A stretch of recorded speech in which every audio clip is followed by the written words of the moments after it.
Today, we're going to dive into a really simple, but honestly, a pretty powerful story. It's about a father and his son, and three key lessons that, well, they just might change how you think about success. It's all about finding your unique path and learning how to master it. So our story kicks off with this feeling right here. These are the words of a 12-year-old boy named David. He's just sitting on his couch feeling totally defeated after school. And you know what? It's a feeling a lot of us know all too well. I mean, really, who hasn't? It's that classic feeling of looking at what someone else can do and then looking at yourself and just wondering, why can't I do that? David's problem is something we can all connect with. So here's the deal. David is an absolute star on the soccer field. He's out there every single day, just loves the game. But in the classroom, math is a totally different story. And to make it all worse, his best friend Matt is a math whiz who just breezes through every test. That comparison is what's really eating away at him. Now, David's father sees how down he is. But instead of just giving him a pep talk, he comes up with something way more interesting. He proposes a series of 3 challenges, and he promises that each one will teach a crucial lesson about what success is really all about. And that brings us right to the first lesson, which is all about a really simple but profound idea. We're not all playing the same game.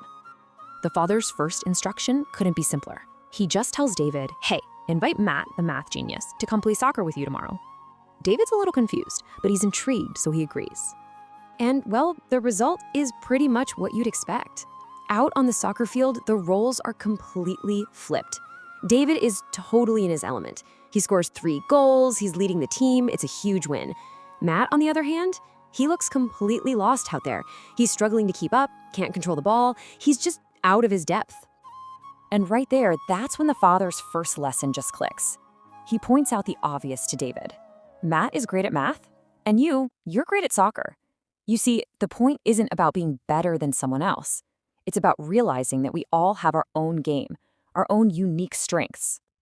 Okay, on to lesson 2. This one digs a little deeper into what's really happening behind the scenes when someone seems naturally talented. For this next challenge, David's dad basically gives him a spy mission. He tells David, tomorrow at school, just watch Matt, and every single time you see him working with numbers in any way, just make a note of it. And what David sees is kind of a shock. It's not just about homework. He sees Matt doing extra problems for fun. He's solving number puzzles, he's calculating the change for his friends at recess, he's even doing little things like counting the petals on a flower. Numbers are just everywhere in Matt's world.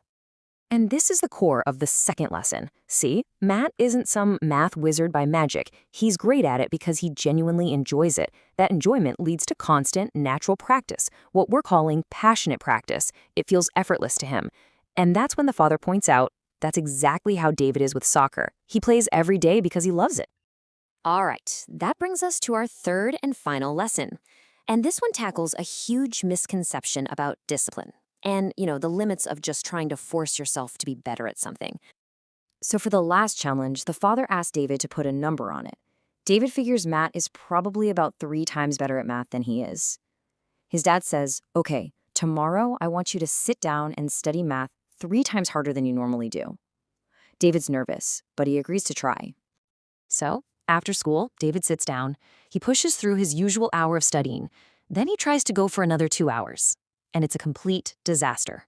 His head starts to hurt, he can't focus, and before he knows it, he's fast asleep at his desk. The whole brute force approach just totally backfired. Feeling pretty disappointed in himself, David goes to his dad and admits he failed. He tells him, I just couldn't do it. My head started to hurt and I fell asleep. He just couldn't force it. And this is when the father delivers the final and maybe the most powerful lesson of all.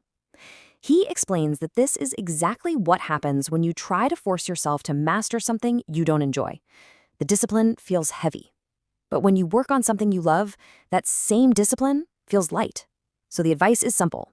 You have 2 choices. Either find what you love or find a way to love what you do. David's story gives us a really powerful way to think about our own goals. So how do we take these lessons and actually use them in our own lives? Let's bring it all together. Okay, so let's recap the big takeaways. First, find your game. Know what you're good at, what you're passionate about, and stop comparing your weaknesses to somebody else's strengths. Second, Practice with passion. Real mastery comes from doing something you enjoy so much that the hard work doesn't even feel like work. And finally, align your discipline with your desire. True, sustainable effort, the kind that lasts for years, it comes from passion, not just from gritting your teeth. And all of this leaves us with one last, really important question to think about. We all have that one thing, that thing we're drawn to, that we practice without even thinking about it. So the question you should ask yourself is this: what is your soccer?